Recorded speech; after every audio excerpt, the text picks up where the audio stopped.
कार्यक्रम के पुण्यार्चक है श्री राजेंद्र प्रसाद जी जैन, श्रीमती ममता जी जैन, श्री प्रशांत जी जैन, श्रीमती दिव्या जैन, पारस जैन, भरत जैन एवं समस्त परिवार, मुंबई।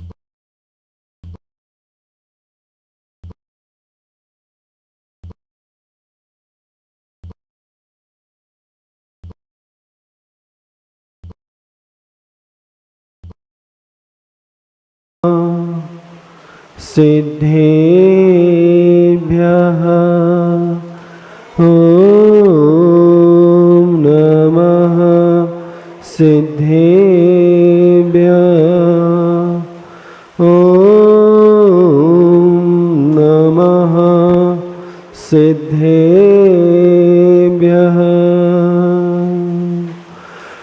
नमो अरिहन्ताणम् नमो सिद्धाणम् नमो आयर्याणम् नमो वज्रायाणम् नमो लोए सब साहुणम्। मंगलम भगवान वीरो मंगलम गौतम गणी मंगलम कुंद कुंदार्यो जैन धर्मोस्तु मंगलम सर्वमंगल्यमांगल्यम सर्वकल्याणकारकम प्रधानम सर्वधर्माणां जैनं जयतो शासनम वंदे विद्यासागरम। अहिंसा परमो धर्म की अनंत अनंत सिद्ध परमेष्टि भगवंतों की युग दृष्टा आदिनाथ भगवान की वर्तमान शासन नायक भगवान महावीर स्वामी की युग श्रेष्ठ आचार्य प्रवर गुरुवर श्री विद्यासागर जी महाराज की ज्येष्ठ मुनि श्री संभव सागर जी महाराज की 3,9 करोड़ मुनिराजों की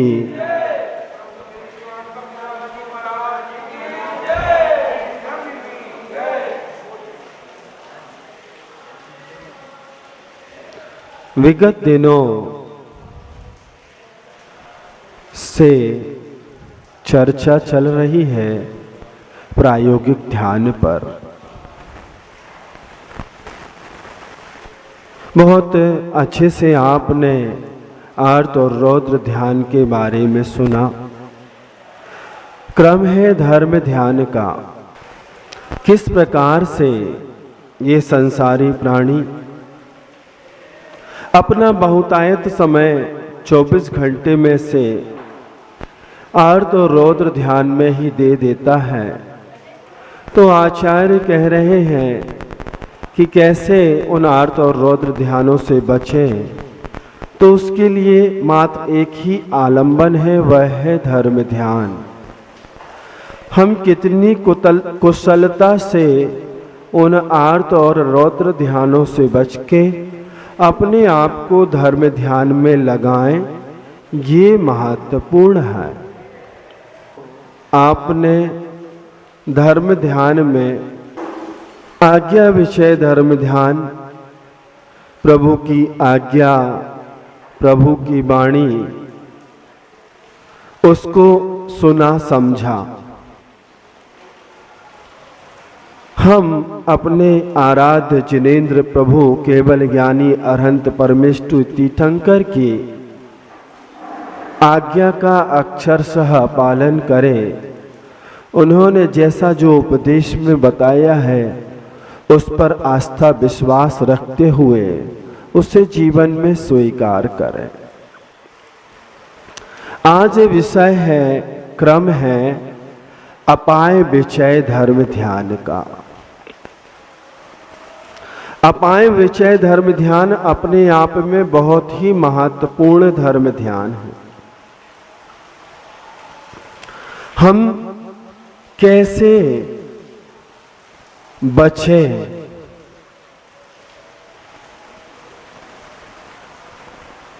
जिस ध्यान से कर्म नाश को प्राप्त हो उसका उपाय। अपाय का मतलब होता है नाश। कर्मों के नाश का विचार करना। ये संसारी प्राणी अनादिकाल से मिथ्या दर्शन, मिथ्या ज्ञान, मिथ्या चारित्र के प्रभाव से इस संसार में भटक रहा है। यह चतुर्गति रूप संसार जिसमें हम उलझे हुए हैं,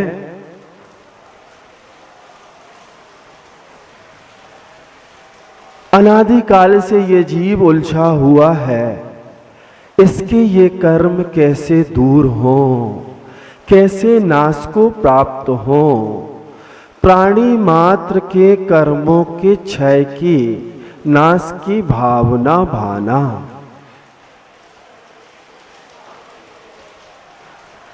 जन्म, मरण और उपार्जित कर्मों से के नाश का उपाय अर्थात रत्नत्रय रूपी यह महान व्रत आज तक इस जीव को प्राप्त नहीं हुआ, जिसके माध्यम से यह जन्म, जरा और मृत्यु के रोगों पर जय प्राप्त कर सके।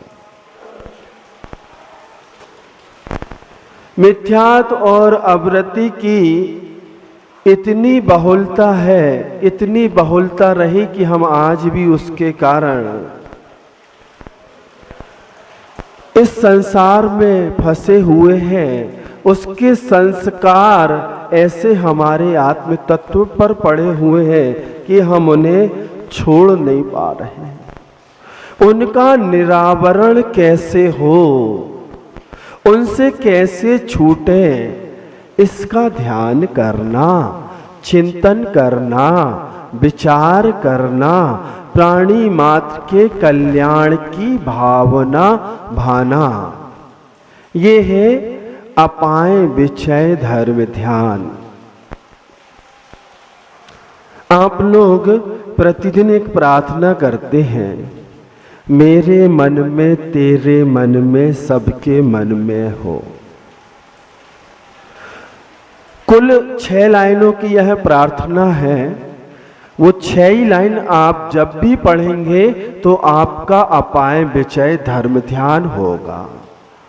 आपने उसमें सबके मंगल की, सबके उत्तम की, बैर पाप से ऊपर उठने की भावना भाई है, प्राणी मात्र के कल्याण की भावना भाई।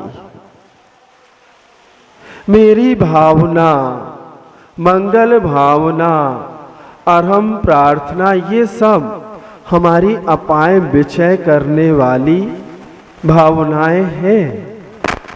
हम चाहे तो कर सकते हैं। हमारे जीवन में हम सबका सौभाग्य है कि युग के श्रेष्ठ इस दुर्धर पंचम काल में, जहां चारों ओर अंधाधुंध दौड़ लगी हुई है, लोग पंचेंद्रियों के विषयों में आकंठ डूबे हुए हैं, भौतिकता की चकाचौंध में लोग कुछ भी देख नहीं पा रहे। क्या सही है, क्या गलत है, क्या है, क्या उपादेय है, किससे इस आत्म तत्व का लाभ होगा, उत्थान होगा, कौन से भाव परिणाम, कौन से क्रियाएं इस आत्मा को अवनति की ओर ले जाएंगी। ऐसे दुर्धर पंचम काल की इस भयानक परिस्थिति में हम सबके भाग्य से एक महामना ने जन्म लिया। वो है आचार्य गुरुवर विद्यासागर महाराज, जो दिन रात देखो, जीवन जीना है तो कैसे जीना है। अपने गुरु को हमने आदर्श माना है। हम बार बार कहते हैं कि उनके जीवन से कोई एक गुण उठाओ और अपने जीवन में उसको उतारो। कैसे होता है धर्म ध्यान? 24 घंटे उठ रहे, बैठ रहे, चल रहे, फ्री है किसी भी समय, प्राणी मात्र का कल्याण हो, इस चिंतन में लगे रहते हैं। जब अपनी ओर जाते हैं, जब वह ध्यान करते हैं आत्मा का, तो अपने कल्याण के लिए करते हैं। आंख बंद तो आत्म ध्यान, और आंख खुली तो हम जैसों का कल्याण। ऐसे हैं गुरुदेव, कैसी उनकी भावना, प्राणी मात्र के कल्याण की भावना अहरनिश 24 घंटे उनके अंतरंग में तैरती रहती है। हम बार बार कहते हैं, जो वो कहते हैं वो करके दिखाते हैं और करते हैं। प्राणी मात्र की कल्याण की भावना से, उनके आशीर्वाद से आज आप देखो, हजारों गौशालाएं दयोदय के रूप में क्या हो रहा वहां पर। एक मूक पशु तो है गाय। आपके गांव में ऐसे लोग हैं जो जब तक गाय दूध देती तो घर में बांध के रखते, और दूध देना बंद किया तो छोड़ दिया आवारा। रोड पर बैठी ऐसी बारिश में गाड़ी निकली, उसके पैर से चढ़ गई, अपंग हो गई। गाड़ी निकली, ट्रक उसके ऊपर से, उसके बच्चे के ऊपर से चढ़ गया। आपकी भावना देखो और उनकी भावना देखो। उन्होंने ऐसे पशुओं के लिए जिनको आश्रय नहीं है, आपकी चंचला लक्ष्मी का सदुपयोग कराया दया के क्षेत्र में, और दयोदय जैसा महासंघ इस भारत में खड़ा कर दिया, जो एक नहीं, दो नहीं, हजारों, लाखों, करोड़ों पशुओं को अभी तक अभय दान दे चुका। ऐसा दयोदय महासंघ पूरे भारत वर्ष में लगभग 16,000 गौशालाएं संचालित होती हैं। उसमें से लगभग 14,000 गौशालाओं का संचालन जैन समाज कर रही है। ये है प्रायोगिक अपाय विचय धर्म ध्यान। प्राणी मात्र के कल्याण की भावना कैसी होती है? उन निरीह पशुओं के लिए कौन सोच रहा? अरे जिसको वो दूध पिला रही वो भी मक्कारी कर रहा है और उसको ऐसी बारिश में छोड़ देता है। जिसका दूध पी के तुम अपने जीवन का संरक्षण कर रहे हो, 2-4 महीने उसको अपने पास से खिला दिया करो। गौ माता की जय कहने से उसकी जय नहीं होगी। उसके शरीर पे हाथ रख के सिर पे लगा लेने से उसकी जय नहीं होगी। वो भी आपके जैसे एक पंचेंद्रिय वसु प्राणी है, उसके अंदर भी आपके जैसे आत्मा है। बस उसने ऐसे कर्म किए थे कि पशु की पर्याय है। आपने कुछ थोड़े अच्छे कर्म किए थे, सरल परिणाम रखे थे, और कैसे थे? अल्प परग्रही रहे पूर्व जीवन में, इसलिए आज मनुष्य कुल में जन्म लिया। कहां जाने की व्यवस्था कर रहे? धर्म ध्यान पर चर्चा चल रही। प्राणी मात्र कैसे आर्त रौद्र ध्यान से बचे, कैसे पीढ़ा चिंतन से ऊपर उठे, तो हमने एक दिन और बताया था। ये भी अपाय विचय धर्म ध्यान के अंतर्गत ही आएगा कि प्राणी मात्र की भावना, कल्याण की भावना कैसे रखी जाती है। एक कदम और आगे बढ़े गुरुदेव, उन्होंने एक और प्रकल्प चालू किया और तो और मध्य प्रदेश के इस सागर जिले से उसका शुभारंभ हुआ। श्री गणेश हुआ, भाग्योदय तीर्थ के माध्यम से प्राणी मात्र के कल्याण की भावनाओं को पूरा किया जा रहा है। सबको आरोग्य हो। पीड़ा चिंतन नामक धर्म अर्थ रौद्र ध्यान से ऊपर उठे, कैसे सुखी रहें। जब शरीर स्वस्थ रहेगा, मन स्वस्थ रहेगा, तभी तो धर्म ध्यान होगा। आपके गांव में एक औषधालय संचालित है। किस भावना से? प्राणी मात्र की कल्याण की भावना से, आरोग्य की भावना से, ताकि वह स्वस्थ रहे। ऐसे सैकड़ों औषधालय जैन समाज के माध्यम से इस पूरे देश में संचालित हो रहे। किसके उपदेश से? किसने ये उपदेश? इन्हीं आचार्यों ने, इन्हीं गुरु भगवंतों ने। अपाय विचय धर्म ध्यान प्रायोगिक करो, जीवन शैली में लाओ। पूर्ण आयु जैसा प्रकल्प दयोदय में उनके माध्यम से प्रारंभ हो चुका है, जहां पर आप लोग थक हार कर पहुंचते हैं और स्वस्थ हो रहे लोग बड़ी बड़ी बीमारियों से वहां पर लाभ पा रहे हैं। और संस्कृति के संरक्षण के लिए प्रतिभा स्थली जैसे संस्थान, जहां संस्कार सुरक्षित रहें, जहां वह अपनी संस्कृति से परिचित हो और स्वयं धर्म ध्यान करें और लोगों का धर्म ध्यान कराएं, ऐसी शिक्षा वहां पर दी जा रही। ये सब क्या है? ये सब अपाय विचय धर्म ध्यान जो वो जी करके दिखा रहे हैं। और भावनाएं तो भाना हमारे हाथ में है। हम जब चाहें, जैसी चाहें भावना भा सकते हैं। भावना भव नाशनी होती है, ऐसा गुरु जी कहते हैं। हम अपनी भावनाओं के माध्यम से ही अपने भविष्य के भवनों का निर्माण करते हैं। तो यह अपाय विचय धर्म ध्यान बहुत ही महत्वपूर्ण धर्म ध्यान है। हम जब चाहें जहां चाहें कर सकते हैं, लेकिन करते नहीं। भावना ही तो भाना है और कोई पहाड़ तोड़ी फेरना। ध्यान की बड़ी महिमा है। ये अपाय विचय धर्म ध्यान है। कल आज्ञा विचय सुना था आपने। आज भाव था आपको कुछ बताने का, लेकिन आज अब रहने देते। धर्म हमारा कैसे सहयोगी है, धर्म ध्यान हमें कैसे हमारी ओर लाता है।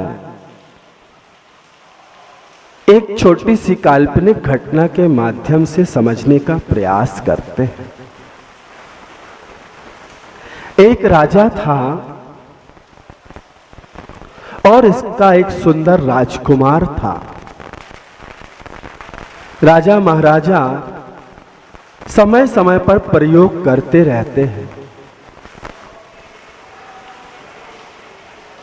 सद्बुद्धि को लिए हुए था, बहुत कुछ धर्माचरण के साथ रहता था, जन सेवा के साथ जीवन यापन किया। उसके मन में भाव आया कि अब उम्र हो चली है, वानप्रस्थ संन्यास आश्रम की ओर बढ़ना चाहिए। राजकुमार भी योग्य है, तो उन्होंने कुछ सोच करके अपने मंत्री को बुलाया और आदेश दिया कि राजकुमार को इसी वक्त राजमहल से बाहर कर दिया जाए। ये मेरा आदेश है कि वो इस देश को छोड़ दें और पूरे देश में घोषणा करा दी जाए कि कोई भी राजकुमार को क्या नहीं देगा, आश्रय नहीं देगा, शरण नहीं देगा। मंत्री ने पूछा, महोदय क्या हो गया? उसने कुछ गलती की, कुछ उससे त्रुटि हो गई, आप बताइए किस बात का उसको दंड? आपको जो आज्ञा दी जा रही है उसका पालन कीजिए। राज आज्ञा के आगे अब मंत्री ने भी एक बार पूछ लिया, क्या करेगा? चला गया, राजकुमार को संदेश दिया। राजकुमार भी राज आज्ञा से बंधा हुआ था, घर से निकल गया। बाहर निकला तो सबके जीवन में मित्र तो होते हैं, सब सखी सहेली भाई बंधु मित्र सब रखते हैं जिनसे अपनी कुछ बातें साझा करते। घर से निकला तो सोचा चलो एक मित्र है हमारा, बहुत प्रिय है, जिससे हम रोज मिलते थे, उठना बैठना होता था, खाना पीना होता था, हमारा अंतरंग बहिरंग सब चर्चा उससे हो जाती है। हमारा अभिन्न मित्र है, उसका नाम था नित्य। क्या नाम था? वह नित्य मित्र था। उसके पास पहुंचा तो राजाज्ञा सब लोग सुन चुके थे। नित्य मित्र ने दरवाजा खोला, उसने देखा राजकुमार है, मित्र है। मित्र कैसे होना चाहिए? मित्र की पहचान अनुकूलता में नहीं, प्रतिकूलता में होती है। आज प्रतिकूल परिस्थिति में खड़ा है राजकुमार। मित्र ने दरवाजा खोला, देखा और तुरंत उससे कहा, क्या बात है, ऐसा क्या हो गया? ऐसी ऐसी राजाज्ञा हुई है, मैं आज आपको समय नहीं दे पाऊंगा, मैं बहुत व्यस्त हूं। बहाना बना के उसने, जो हमेशा क्या बोलते हैं आप लोग की भाषा में, बचपन का लंगोटिया यार मित्र, उसने सबसे पहले धोखा दिया, जिस पर सबसे ज्यादा विश्वास था। आगे बढ़ा, एक और मित्र था जो कभी कभी आता था, साथ में कभी भोजन आइटम वाइटम चल जाते थे, उसका नाम था पर्व। वह था पर्व मित्र। पर्व मित्र मिला, उससे बातचीत हुई। पर्व मित्र ने कहा, बाकी सब ठीक है मित्र, लेकिन आज मुझे अब भी बाहर जाना है, इसलिए मैं तुम्हें समय नहीं दे पाऊंगा, बाद में चर्चा करते हैं। बात वही हुई, उसने भी कुशलता से प्रतिकूल परिस्थिति में अपने मित्र को ठुकरा दिया। आगे बढ़ा, एक और मित्र थे जो कभी कभी रास्ते चलते मिल जाता था, मन हो जाता था तो उससे बात कर लेता था, नहीं तो दूर से ही नमस्कार जय जिनेंद्र हो जाती थी, और दोनों एक दूसरे से दूर से ही हाय हेलो, आप लोग करते ना, हाय हेलो नहीं, जय जिनेंद्र बोलिए। ये हमारी संस्कृति है। प्रभु का एक बार नाम लेने से, सुनो, प्रभु का एक बार सिर्फ नाम लेने से असंख्यात गुणी कर्मों की निर्जरा होती है, सातिशय पुण्य का अर्जन होता है। ऐसा पढ़ने में आया कि भगवान, किसी भी भगवान का नाम ले लो, आदिनाथ भगवान की जय, इतना बोलने में 68 उपवास के बराबर पुण्य अर्जित होता है। लेकिन हम जब जय बुलवाते हैं तो आप लोग ऐसे बोलते हो जैसे 68 उपवास करके बैठे, कोई उत्साह ही नहीं होता, कोई उमंग ही नहीं होती। अरे कम से कम उत्साह से जय जिनेंद्र, अपना जो साधर्मी बंधु मिले तो कर लिया करो। ये भी क्या है? ये भी हमारी संस्कृति है। हमारी संस्कृति को कौन जीवित रखेगा? हम। संस्कार है, हम करेंगे तो हमारी आने वाली पीढ़ियां, संतति सीखेगी, नहीं तो हाय हेलो की ओर तो जा ही रहे हो, पूजा को छोड़ के प्रार्थना की ओर जा रहे हो, माता पिता को छोड़ के डैड मॉम की ओर जा रहे हो। ये जो संस्कृति है ना, वो आपकी संस्कृति नहीं है। अपनी संस्कृति पर बहुमान कीजिए। जय जिनेंद्र बोलिए। आप बोलेंगे, जो पहले बोलेगा उसको 6% अधिक। क्यों? आपने जय जिनेंद्र बोला और आपकी रिप्लाई में सामने वाला भी वो भी बोलेगा, आपके कारण उसने बोला, उसने जितना पुण्य अर्जित किया उसका 6वां हिस्सा आपके पास। बनिया बन जाओ पहले बोला कर। ठीक है? तो नमस्कार मित्र मिला और नमस्कार मित्र से नमस्कार हुई। रोज दूर से होती थी, आंखों आंखों में ही चर्चा हो जाती थी। वो भी जल्दी में रहते थे, राजकुमार भी जल्दी में रहते थे। आज राजकुमार मित्र के द्वारे पर, नमस्कार मित्र के द्वारे पर खड़ा है, बोल रहा है, नमस्कार जय जिनेंद्र हुई। क्या बात है मित्र, आज मेरे घर पे? हाँ, थोड़ा सा परेशान हूँ, प्रतिकूल पर। क्या हो गया, क्या बात है? आपने तो सुना होगा। हाँ सुना तो है, आखिर क्या बात है? आपने ऐसा क्या किया कि आपके पिताजी राजा महाराजा ने आपके लिए ऐसी आज्ञा दी? कोई बात नहीं, आप अंदर तो आइए, बैठो, थक गए हो, जल ग्रहण करो, भोजन तैयार हो रहा, भोजन करो, फिर चर्चा करते हैं आराम से बैठ के। क्या बात है, क्या हुआ, मुझे भी नहीं मालूम, बस मेरे पास तो आज्ञा आई और मैंने पिता की या राजा की आज्ञा को शिरोधार्य किया और उसका अनुपालन कर लिया। फिर भी कुछ तो हुआ होगा, आपने कोई गलती की? नहीं, मैंने कुछ ऐसा है ही नहीं। फिर भी सोचो, भोजन हुआ, भोजन करके खड़े ही हुए थे और सिपाहियों ने दरवाजा खटखटा दिया। दरवाजा खुला, आपने राजाज्ञा का उल्लंघन किया है, आप राज्य के दोषी हैं, आपको इसी वक्त राजमहल में, राज दरबार में चलना होगा। ठीक है, चलिए। नमस्कार मित्र पहुंचा राज दरबार में।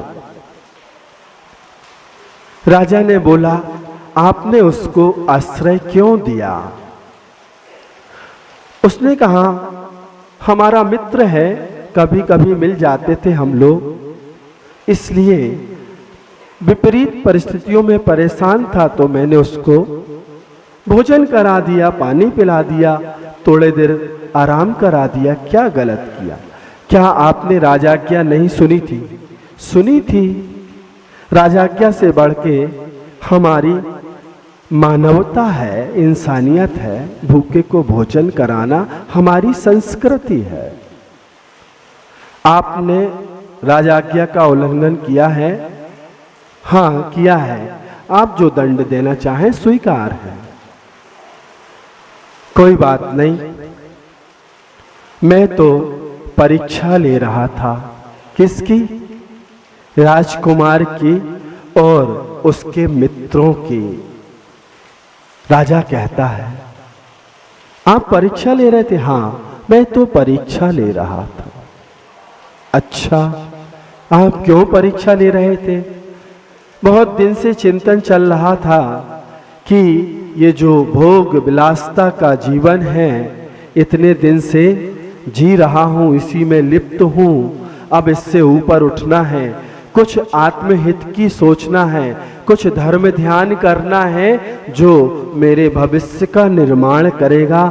यदि इसी में आकंठ डूबा रहा तो निश्चित रूप से निकृष्ट कर्मों के साथ निकृष्ट गतियों में जाऊंगा। इनसे बचना है। ऊपर की ओर की यात्रा प्रारंभ करने का भाव आया है, संन्यास ग्रहण करने का भाव आया है। इसलिए मैंने राजकुमार की और उसके सच्चे हितैषी की खोज की थी कि राजकुमार कितनी आज्ञा में है और उसका इस राज्य में सच्चा हितैषी कौन है। ये दो चीजों की खोज के लिए ये परीक्षा की थी। आज से मैं इस राज्य का त्याग करता हूं और आज से राजकुमार राजा और तुम उसके मंत्री, तुम दोनों समय रहते अपने जीवन का यापन करते हुए इस मार्ग का ध्यान रखना जो मैंने चुना है। कौन था वह प्रथम मित्र जो नित्य मिलता था? तो वह था हमारा अपना शरीर जो हमारा अपने साथ रहता है। दूसरा मित्र परम मित्र था। वो कौन था? तो वो था हमारे अपने परिजन जिनके लिए हम दिन रात लगे रहते हैं। ना ये शरीर साथ देगा, एक दिन समय आने पर बुढ़ापा आएगा, इंद्रियां साथ छोड़ देंगी, कोई साथ नहीं देगा जिसकी सेवा सुसरा खिलाने पिलाने नहलाने धुलाने सजाने संवारने में पूरा जीवन लगा रहे हो, जिसके कारण आर्त और ध्यान में लगे हुए हो, वह शरीर ये साथ छोड़ जाएगा। ये भी मक्कार है। दूसरा मित्र पर्व वह कौन है? तो ये जिनको हमने अपना माना है। ये भाई, ये बहन, ये पिता, ये पुत्र, ये पत्नी, ये माता, ये पिता, ये सखा, ये बंधु, कोई किसी का नहीं है। सब कमला चलत न पेड़ जाए मर घट तक परिवारा, अपने अपने सुख को रोबे पिता पुत्र दारा। तुम्हारे मरने पे कोई नहीं रो रहा है, तुम भूल में हो। अगर फैसिलिटी मिल जाए तो धीरे से आंख खोल के देख लेना मरने के बाद और सुन लेना। अरे ये सब अपने अपने सुख के लिए रो रहे हैं कि अभी तक पिताजी थे, आराम से जीवन चल रहा था, अब तक बड़ा भाई था, सब कुछ निश्चिंतता थी, पत्नी थी, कोई चिंता नहीं, सब व्यवस्था समय पर, पुत्र था समय पर, सेवा कहां, अब चले गए। किसके? अब कौन सेवा करेगा, कौन व्यवस्था रखेगा, कौन देखेगा? सब गोलमाल है भाई, सब गोलमाल है। ध्यान रखना, कोई सगा नहीं है, सब स्वार्थ के हैं। और वह है पर्व मित्र की कहानी सुन ली। अब आ जाओ किसके पास? नमस्कार। कभी कभी मन हो जाता है तो मंदिर चले जाते हैं, कभी कभी मन हो जाता है तो गुरु की शरण में चले जाते हैं, नमस्कार कर लेते हैं। तो वो अंतिम मित्र कौन था? धर्म। कौन था अंतिम मित्र? वो धर्म ही शरण है। कौन शरण है? धर्म ही शरण है। अन्यथा शरणम नास्ति तयमेव शरणम मम। सम्यक दर्शन शरण है, सम्यक ज्ञान शरण है, सम्यक चारित्र शरण है, सम्यक तप शरण है, अहिंसामयी धर्म शरण है, जिनेन्द्र प्रभु शरण है, बीतरागी सर्वज्ञ हितोपदेशी केवली भगवन ही इस आत्मा की शरण है। वह है कौन? नमस्कार मित्र, जिससे सबसे पहले समझौता आप लोग करते हैं, जो हमारा जन्म जन्म का साथी है और इस जन्म जन्म के बंधन से ऊपर उठाने वाला है। ऐसा धर्म ही शरण है। उस धर्म की शरण ही इस आत्मा को उत्थान के पथ को प्रशस्त करेगी। और हम उस मित्र से कभी कभी मिलते हैं, कभी कभी नमस्कार मित्र मिलता है, कभी कभी जय जिनेंद्र हो जाती है, ओकेशनल पूजा कर लेते हैं महाराज जी। पूछो आपसे तो ये उत्तर आता है। जो शरण है, जो हमारे उत्थान में सहायक है, उससे ही हमारी दूरी है, और जो हमें कर्मों में उलझा के रखेंगे।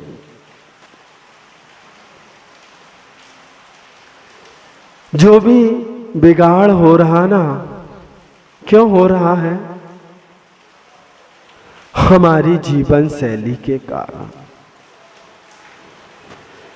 सिर्फ जो भी अवनति हो रही है उसके 3 कारण। कौन से 3 कारण हैं? स्वाद, सौंदर्य और संपदा। समझ में आ रहा? हमारी अवनति के 3 मुख्य कारण कौन से? स्वाद, सौंदर्य और संपदा। ये निश्चित रूप से हिंसा के कारण होते हैं। बिना इनके ये तीनों चीज हो नहीं सकती, और हम जीवन भर इन 3 चीजों में ही उलझे। इन तीनों पर नियंत्रण स्थापित करो, संयम की शरण में आओ, प्रभु की शरण में आओ, इन कर्मों से लड़ो,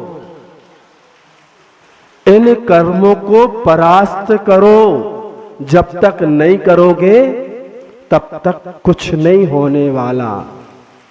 स्वर्ण पाषाण भी 16 बार अग्नि परीक्षा देता है, उसके बाद वह स्वर्ण उपस्थित होता। ऐसे ही इस शरीर में वह आत्म तत्व है, इसे तप रूपी अग्नि में झोंकना पड़ेगा, तब उस आत्मा की उपलब्धि होगी, आत्मोपलब्धि होगी। तुम जितने तरासे जाने की हद से गुजरोगे, तुम उतने निखरोगे। बिना तप के कर्मों की निर्जरा न भूतो न भविष्यति। मैं अकेला हूं। आज का सूत्र, मैं अकेला हूं, है कर्म सेना साथ, है कर्म सेना साथ, युद्ध है जारी। लड़ो किनसे? कर्मों से। तुमको ही लड़ना पड़ेगा, तुमको ही पुरुषार्थ करना पड़ेगा, क्योंकि तुम्हें खुद को प्राप्त करना है। गुरु जी का एक और सुंदर सूत्र है, मुझे मैं नहीं मिला, मुझे मैं नहीं मिला, तुम्हें क्या मैं मिला? तुम्हें क्या मैं मिला? समझ में आ रहा है? मुझे मैं नहीं मिला, तुम्हें क्या मैं मिला? रोज ध्यान करते हो ना, मैं हूं। अंतिम सूत्र पर पहुंचते हैं। किसका ध्यान करना है? अपने आप का। बाहर नहीं, अंतरंग में आओ। मैं को, एक मैं अर्थात आत्मा, और एक मैं, दूसरा मैं कौन सा है? जो आपके पास हमेशा रहता, मैं अमना की तरह करते रहते हो, अहंकार से भरे रहते हो। उस मैं को छोड़ के इस मैं की ओर आओ। गुरु जी कह रहे हैं, मुझे मैं नहीं मिला, मैं पुरुषार्थ कर रहा हूं। किसका? उस मैं को ढूंढने का, उस मैं में मैं हो जाने का। तुम कब करोगे? तुम कब करोगे? तुम्हें भी अपने उस मैं को ढूंढना है। वो मैं ही तुम्हारी शरण है, वह आत्मा ही तुम्हारी शरण है। और उस आत्मा के लिए धर्म ध्यान करना पड़ेगा, ध्यान रूपी अग्नि में अपने आप को झोंकना पड़ेगा, तब हमें अपने आप की प्राप्ति होगी। आपका समय हो गया है। अहिंसा परमो धर्म की। इस कार्यक्रम के पुण्यार्चक थे श्री राजेंद्र प्रसाद जी जैन, श्रीमती ममता जी जैन, श्री प्रशांत जी जैन, श्रीमती दिव्या जैन, पारस जैन, भरत जैन एवं समस्त परिवार, मुंबई।